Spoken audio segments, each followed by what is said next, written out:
ஆண்டவராகிய இயேசு கிறிஸ்துவின் நாமத்தினாலே இந்த காலை வேளையிலே கர்த்தரை ஆராதிக்கும்படி நாம் கடந்து வந்திருக்கிறோம். கர்த்தருடைய ஆராதனைக்கு பிறகு கர்த்தருடைய வார்த்தையை நாம் கேட்கப் போகிறோம். முதலாவதாக நாம் அவரை ஆராதிக்கப் போகிறோம். ஆராதனையின் முடிவிலே கர்த்தருடைய வார்த்தையை நாம் கேட்கலாம். நாம் யாவரும் கண்களை மூடி கர்த்தரை நோக்கி பார்க்கலாம்.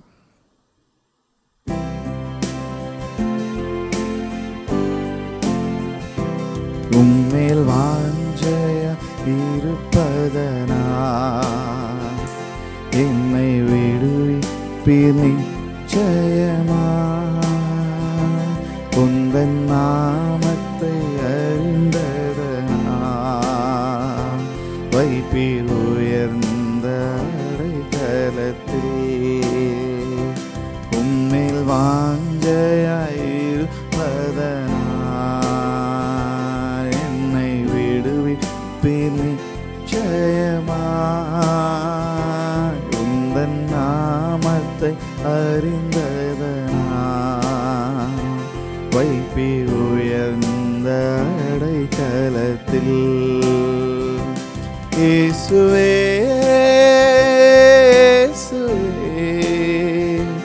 உந்தன் நாமம் பலத்த துருகம். இயேசுவே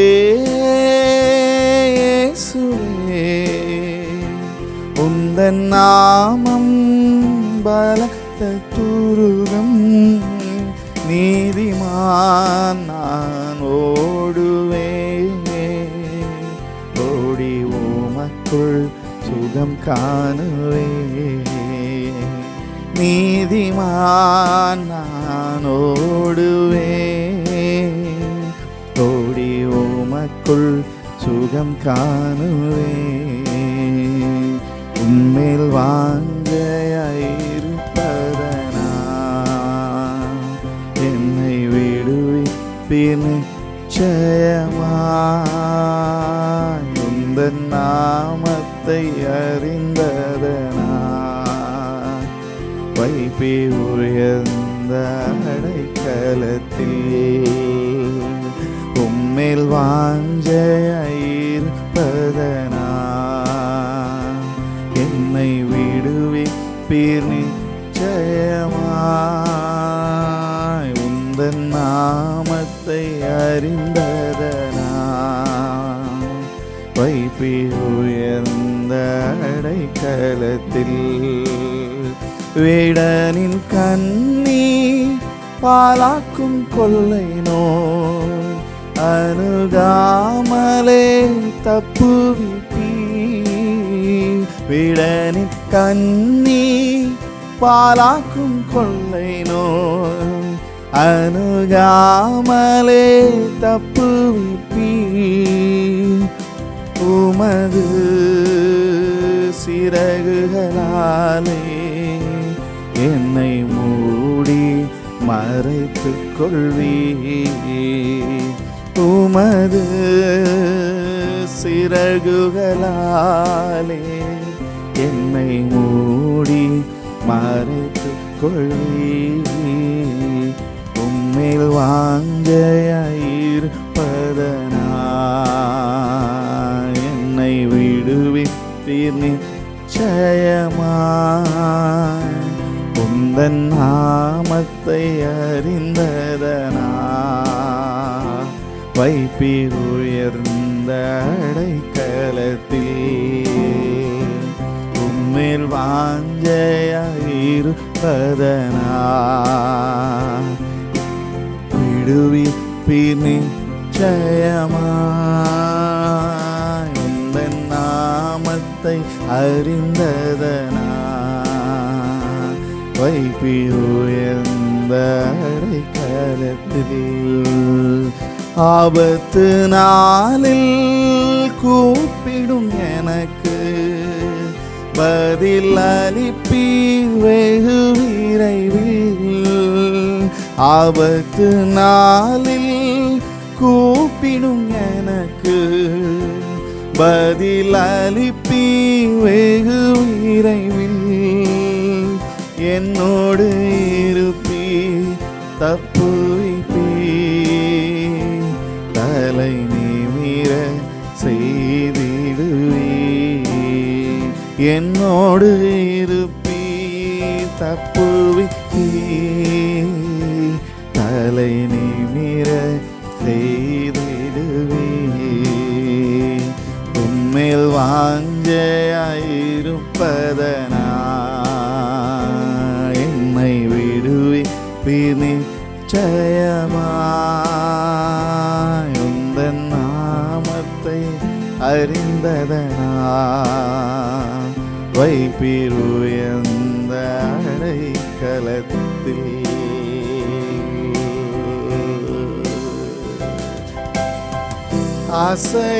ஆசையெல்லாம் நீர்தானையா, தேவையெல்லாம் நீர்தானையா.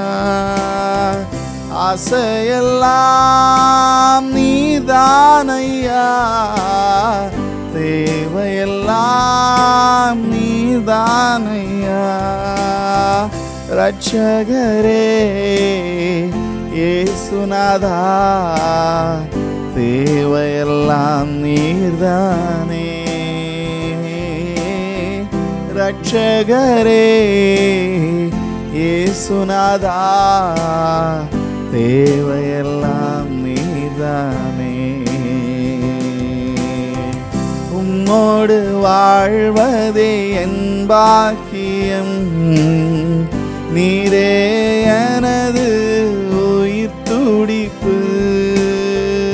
உம்மோடு வாழ்வதே என் பாக்கியம், நீரே எனது உயிர் துடிப்பு.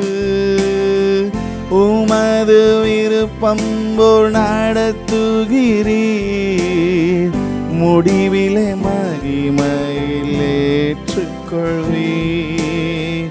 உமது விருப்பம் போல் நடத்துகிறீர், முடிவிலே மகிமையில் ஏற்றுக்கொள்வீர்.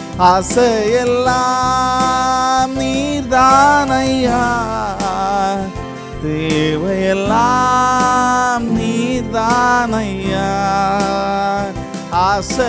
ஆசையெல்லாம் நீர்தானையா, தேவையெல்லாம் நீர்தானையா. ரட்சகரே இயேசுநாதா, தேவையெல்லாம் நீர்தானே. ரட்சகரே இயேசுநாதா, தேவையெல்லாம் நீர்தானே. யெகோவாயீரே தந்தையாம் தெய்வம், நீர் மாத்திரம் போதும் எனக்கு.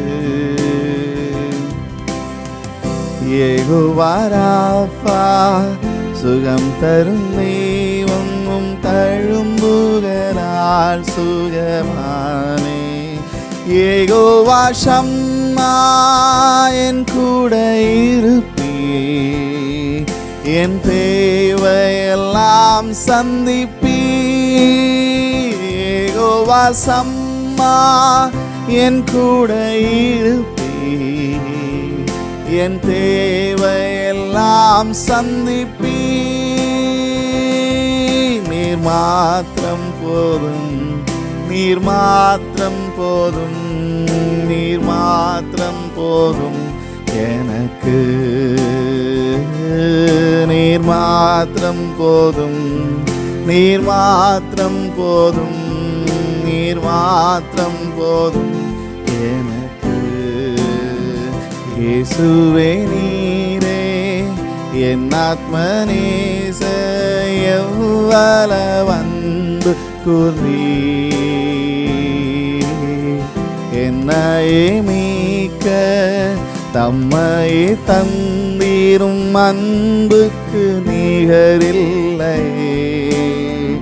என் வாழ்நாள் முழுதும் உமக்காக வாழ்வே, நீரே என்றென்றும் போதும். என் வாழ்நாள் முழுதும் உமக்காக வாழ்வே, நீரே என்றென்றும் போதும்.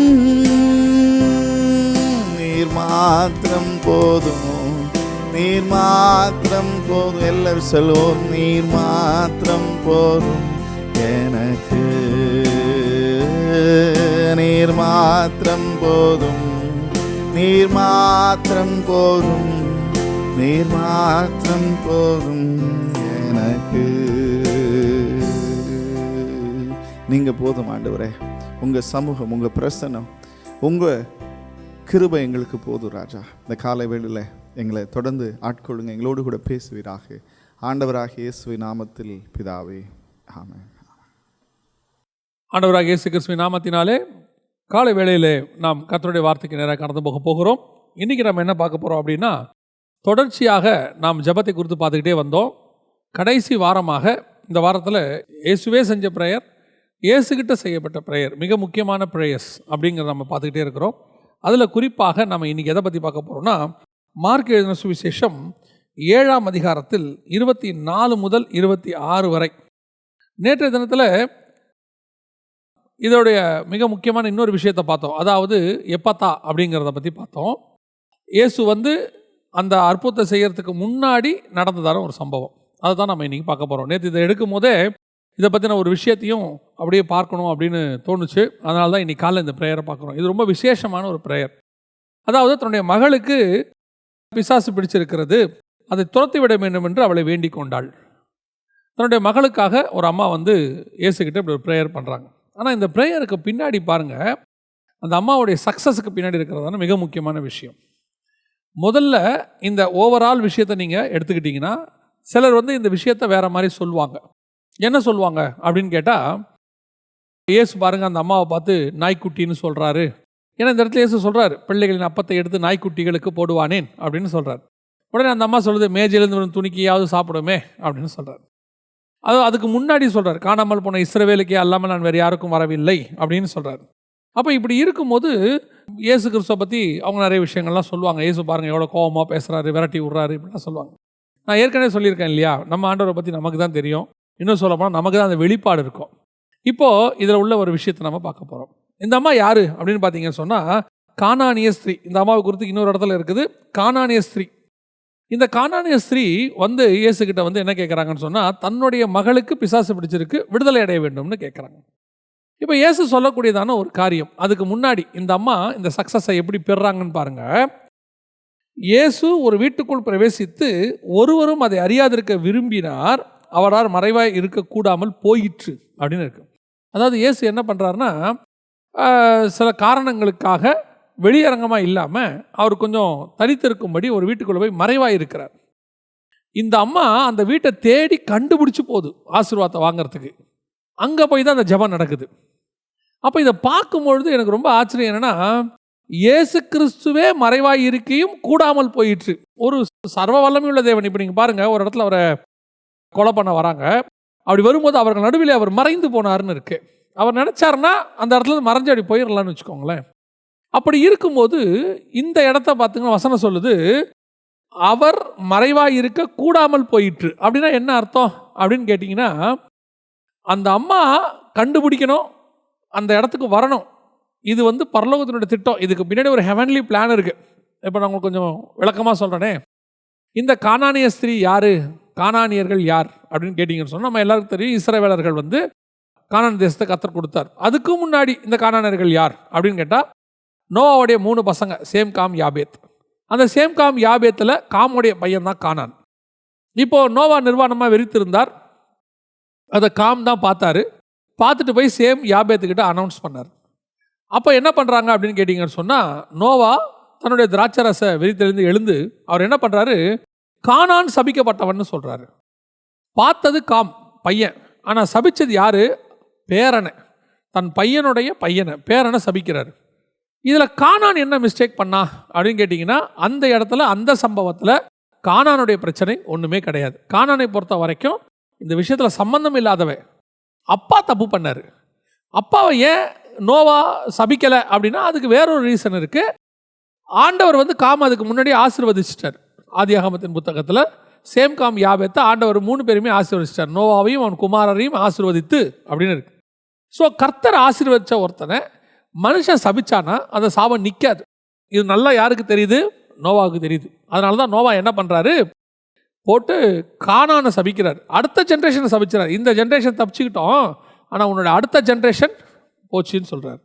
இப்போ என்ன ஆகுது அப்படின்னு கேட்டிங்கன்னா, கானான் எந்த தப்பும் செய்யாதவன். அதுக்கப்புறம் கானான் தப்பு செஞ்சார், அதுக்கப்புறம் அவருடைய சந்ததியார் மோசமான சந்ததியார், அதை விட்டு அது அப்படியே இருக்கட்டும். ஆனால் இந்த சாபம், நோவா கொடுத்த சாபம் கானானுக்கு எப்படி வந்தது? தன் தகப்பன் மூலமாக வந்தது. இப்போ இந்த அம்மாவுடைய சந்ததி பிசாசு பிடிச்சிருச்சு. இந்த அம்மா வந்து நிற்கிது. இந்த அம்மா இப்போ யாரு? தகப்பனுடைய சாபத்தை சுமந்து கொண்டு நிற்கக்கூடிய ஒரு சந்ததி. இப்போ இங்கே நிற்கிற இவர் யாரு? பிள்ளைகளின் பாவத்தை சுமக்க வந்த தகப்பன். இந்த விஷயம்தான் ரொம்ப அதில் ரொம்ப முக்கியமான விஷயம்.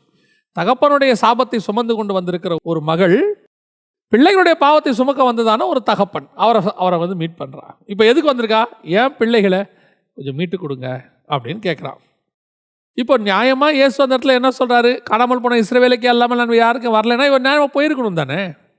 இப்போ அந்த அம்மாவுக்கு அந்த ஸ்பிரிச்சுவல் தாட் அங்கே ஒர்க் அவுட் ஆகுது பாருங்க. ஆவியானவர் பேச வைக்கிறாரு பாருங்க. இப்போ அந்த அம்மா சொல்லுது, பிள்ளைகளின் அப்பத்தை எடுத்து நாய்க்குட்டிகளுக்கு போடுவானேன்னு மேஜிலிருந்து துணிக்கி எனக்கு கொடுத்துருங்கன்னு சொல்லுது. இஸ்ரவேல்து நீங்கள் மேட்சில் இருக்கிற அப்பத்தை நீங்கள் அவனுக்கு கொடுத்துருங்க, நானே அப்பம் ஜீவ அப்பம் அவனுக்கு கொடுத்துருங்க. அவன் வேணான்னு எதையாவது மேஜிலேருந்து கீழே விழும் இல்லையா, துணிக்கை விழும் இல்லை. அதனால தான் இயேசு எப்பவுமே சொல்லுவார், துணிக்கைகளை எடுங்கம்பார். இப்போ அதை எங்கிட்ட கொடுங்க அப்படின்னு அந்த அம்மா கேட்குது. ஆண்டவர் சொல்கிறாரு, நீ சொன்ன அந்த வார்த்தை நிமித்தம் போகலாம். இன்னொரு இடத்துல இதே சம்பவத்தை இன்னொரு காஸ்பலில் உன் விசுவாசம் பெரியுதுங்கிறார். இப்போது இதுதான் அந்த இடத்துல ஒரு கான்வர்சேஷன். அதுக்கு பின்னாடி இருக்கிற விஷயம் உங்களுக்கு பேக்ரவுண்டை நான் உங்களுக்கு சொல்கிறேன். கானானியர்கள் புறஜாதியாருக்கு அடையாளம். நமக்கு அங்கே தான் ஆசீர்வாதம் வருது. அந்த இடத்துல அந்த ஆசீர்வாதம் நம்மக்கிட்ட வருது. இப்போது இந்த ஆசீர்வாதத்தை பெறுவதற்கு அந்த அம்மா செய்த முதலாவது, இயேசு ஒரு வீட்டுக்குள் மறைவாக இருந்தார். அதோட அர்த்தம் என்ன? புறஜாதியாருக்கு தேவன் மறைவாக இருக்கிறார். எப்போ? சிலுவை வர வரைக்கும் அவர் மறைவாய் தான் இருந்தார். சிலுவைக்கு வர்றதுக்கு முன்னாடி இப்போ நமக்கு அவர் வெளியரங்கமாக இருக்கிறார். இப்போ ஆண்டவர் சொல்கிறாரு, நான் தேடாதவர்களாலே கண்டடையப்பட்டேன், ரோமர். இப்போ நமக்கு அதுக்கு முன்னாடி, சிலுவை வரதுக்கு முன்னாடி புறஜாதியாருக்கு அவர் மறைவாய் இருந்தார்.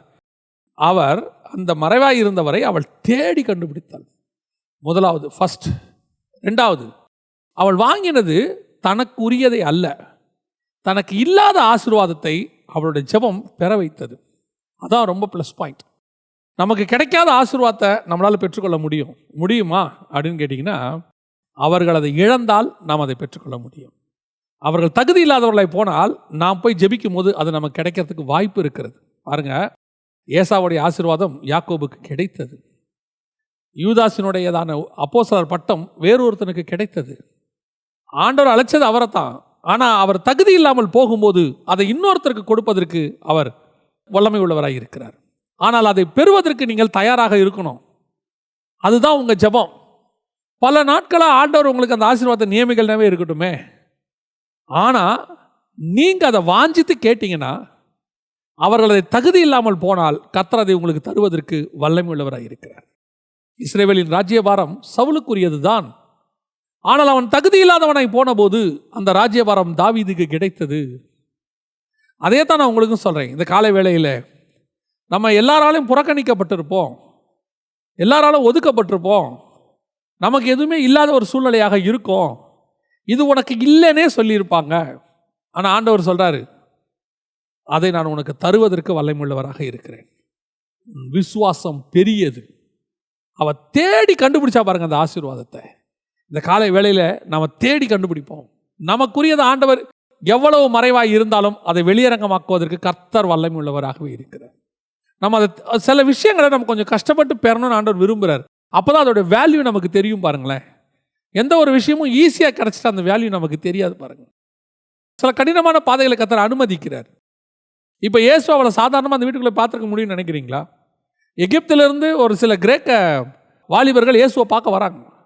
முதல்ல அவங்க யாரை போய் பார்க்குறாங்க தெரியுமா? அந்திரேயாவை பார்க்குறாங்க.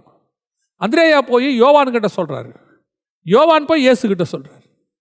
இதுதான் அன்னைக்கு இருந்த புரோட்டோகால். காரணம் சில சுச்சுவேஷன்ஸ்னால அப்படி இயேசு மறைஞ்சிருந்தார்.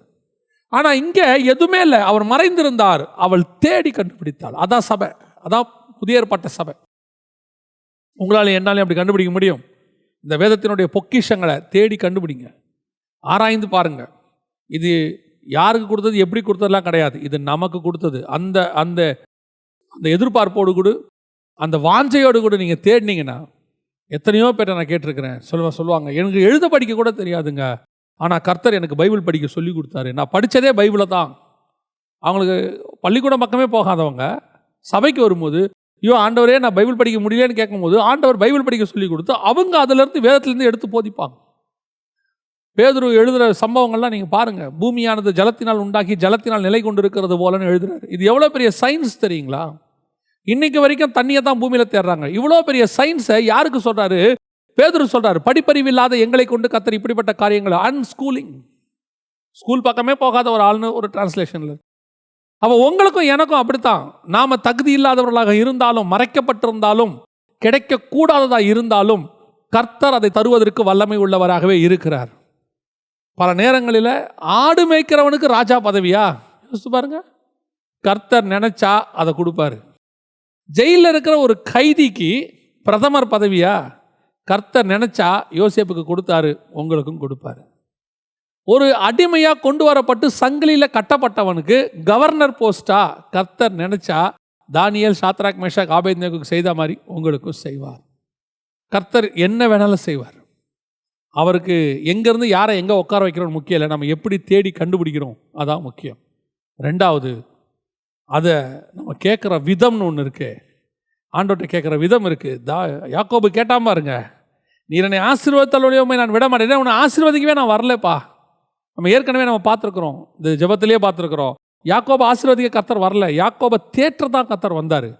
அதுக்கப்புறம் 2 அதிகாரம் கழிச்சு தான் அவனை ஆசீர்வதிக்க அவர் வந்தார். அப்போ இதே சம்பவம் அங்கே நடக்கும், ஆனால் அங்கே ஆசீர்வதிப்பார், அங்கே தான் விஷயத்த சொல்லுவார். ஆனால் இங்கே அவன் கேட்குறான், போராடுறான், எனக்கு ஆசீர்வாதத்தை கொடுங்க. கொடுக்கக்கூடாத இடம், அந்த இடத்துல கொடுக்க வேண்டியதில்லை. ஆனால் அவன் கேட்குறான், போராட்டும் போது கர்த்தர் மீறாமல் அதை செய்கிறார். அதுதான் நான் உங்களுக்கு சொல்ல வரேன். ஆண்டவர் நமக்கு செய்வார். நம்ம மேலே அவருக்கு அவ்வளோ பாசம் இருக்குது, உங்கள் மேலே அவ்வளோ பாசம் இருக்குது. நீங்கள் ஆண்டவர்கிட்ட கேட்டு பாருங்களேன். அது பிள்ளைகளுக்கு உரியது இல்லைனாலும் ஆண்டவர் நமக்கு தருவார். இந்த புதிய ஏற்பாட்டினுடைய வெளியரங்கமாக்கப்பட்டதான இந்த சத்தியங்கள் இருக்குது, இது உள்ளே இருக்கிற மகத்துவங்கள் இருக்கு, இதெல்லாம் உங்களுக்கும் எனக்கும் கிடைக்கக்கூடிய அளவுக்கு நம்ம தகுதி வாய்ந்தவங்க நீங்கள் நினைக்கிறீங்களா? இல்லை நம்ம கொடுக்கக்கூடிய தரிசனங்கள் கர்த்தர் நம்மக்கிட்ட அதெல்லாம் விடுங்க, நம்மக்கிட்ட ஆண்டவர் ஊழிய அழைப்பு கொடுக்குறாரு. இந்த அழைப்புக்கு நீங்களான தகுதி உடையவங்களா? கொஞ்சம் உட்காந்து யோசித்து பாருங்கப்பா. இதில் எழுதினதுன்னா கிட்டத்தட்ட 40க்கும் மேற்பட்டவங்க எழுதியிருக்கிறாங்க. அவங்களோட டெடிகேஷன்ஸ் எல்லாம் நீங்கள் பாருங்கள். அந்த டெடிகேஷன் பண்ண அவ்வளோ டெடிக்கேட்டடாக இருந்தவங்களுக்கு கிடைச்ச இந்த மகத்துவத்தை உங்களுக்கும் எனக்கும் கர்த்தர் இன்றைக்கி கொடுக்குறாருன்னா நாம் எந்த அளவுக்கு இவங்களுக்கு ஈக்குவல் ஆகிட்டோம்னு நீங்கள் நினைக்கிறீங்க? அதான் நான் சொல்லுவேன். கர்த்தர் தகுதி இல்லாதவனை தகுதிப்படுத்துகிறார், புழுதியில் இருந்து கர்த்தர் உயர்த்துகிறார். யாரை எங்கே உட்கார வைக்கிறாருன்னு அவருக்கு தான் தெரியும். நாம் அதுக்கு தகுதியுடையவங்களே கிடையாது. நம்ம எதிர்பார்க்கறது என்ன தெரியுமா? மேஜையிலிருந்து விழும் துணிக்கைகள், அதை எதிர்பார்க்குறோம். அதுதான் நம்ம ஜெபம். ஆண்டவரே, எனக்கு மேலே இருக்கிற அந்த அப்பத்தை உட்காந்து சாப்பிட்ற டேபிளில் உட்காந்து சாப்பிட்டுக்கிட்டு இருக்கிறாங்களே எல்லாரும், அதை சாப்பிட்ற அளவுக்கு எனக்கு தகுதி இல்லை, அது எனக்கு நல்லா தெரியும். எனக்கு நீங்கள் அந்த துணிக்கையை கொடுங்க. ஆக்சுவலாக அந்த அம்மாவுக்கு என்ன கிடைச்சது தெரியுங்களா? அந்த மேஜையிலேருந்து துணிக்கைக்கு நாய்க்குட்டிக்கு தானே கேட்டாங்க. அந்த மேஜையிலேருந்து துணிக்கை விழலை, அப்பமே விழுந்துருச்சு. இஸ்ரவேலர்கள் மேஜையிலேருந்து உட்காந்து சாப்பிட்றவன்னா அவன் ஒருவேளை அவன் சாப்பிட்ற அப்பம் இயேசு கிறிஸ்துவாக இருந்தால் அவன் தூக்கி போட்ட அப்பம் யாருன்னா இயேசு கிறிஸ்து. அவன் இயேசு தூக்கி புறம்பே போட்டான். இன்றைக்கி நமக்கு கிடச்சிருக்குது துணிக்கை கிடையாது, அப்பமே கிடச்சிருக்கு. இயேசு கிறிஸ்து இப்போ நம்மள இருக்கிற இப்போ யார் தெரியுமா பிள்ளைகள்? ஏற்றுக்கொண்டவர்கள் எத்தனை பேரோ அத்தனை பேரும் பிள்ளைகளாகும்படிக்கு கர்த்தர் அதிகாரம் கொடுத்தார். அன்னைக்கு நாய்க்குட்டிக்கு கொடுக்கறது எனக்கு கொடுங்கன்னு கேட்டா அவள் நாய்க்குட்டி அல்ல, அவள் பிள்ளையாய் மாறினாள். இந்த காலை வேளையில் உன் ஜெபம் உன்னை தேவனுடைய பிள்ளையாய் மாற்றும்.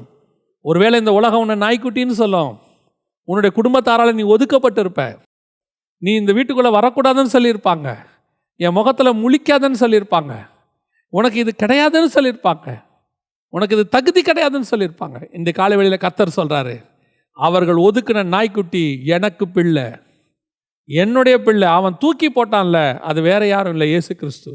அவர் நம்ம கைக்கு வந்துட்டா அந்த மேஜையில் உட்காந்துருக்கும் பிள்ளை கிடையாது. இந்த அப்பம் யார் கையில் இருக்கோ அவன் தான் பிள்ளை. அப்பத்துக்கு தான் மரியாதை, வச்சிருக்கிறவனுக்கு மரியாதை கிடையாது. அப்பம் யார் கையில் இருக்கோ அவனுக்கு அந்த அப்பத்துக்கு தான் மரியாதை. இன்றைக்கி அந்த அப்பமாகிய ஜீவ அப்பமாகிய இயேசு கிறிஸ்து உன் கையில் இருக்கிறார். உனக்கு என்ன கவலை? இந்த காலை வேளையில் ஆண்டவர் உனக்கு சொல்கிற வார்த்தை அதுதான். பயப்படாத.